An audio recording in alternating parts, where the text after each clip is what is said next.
happens if we don't get immigration reform and we don't see the vision that you just laid out realized? So that's the policy question.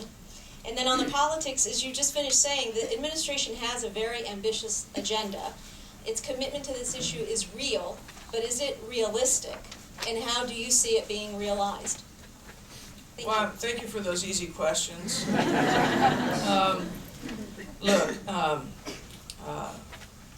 Securing the border requires technology that continues to improve. It requires manpower. It requires infrastructure, particularly near some of the urban areas along the border.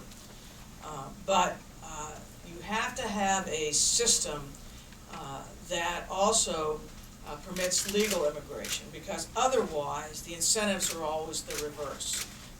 And the incentives are very cruel incentives. The incentive is to undertake a very expensive and dangerous crossing between the ports of entry. Now, we have, I think, attained basically control between those ports of entry.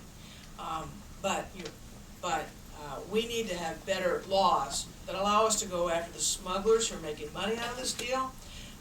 Better laws to make sure that employers aren't creating that constant demand for workers to cross through the desert. And if we don't have those laws, particularly when the economy begins to rebound, what I fear is that we will see another wave of illegal immigration despite the massive law enforcement resources that are at the border. Now, in terms of whether this is doable in the Congress, I've talked to, and I've spent a lot of time talking to members of Congress over the past months, individually and collectively.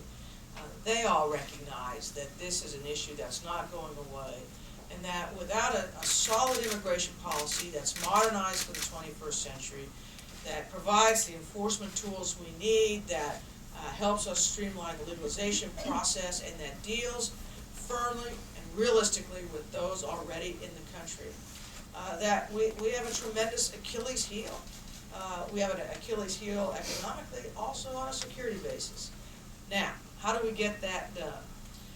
Well, I think there are members of the Congress and in the leadership who are working even now on potential legislation. We are providing technical assistance for them.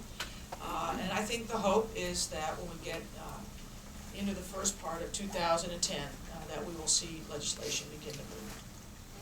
Well, we look forward to that.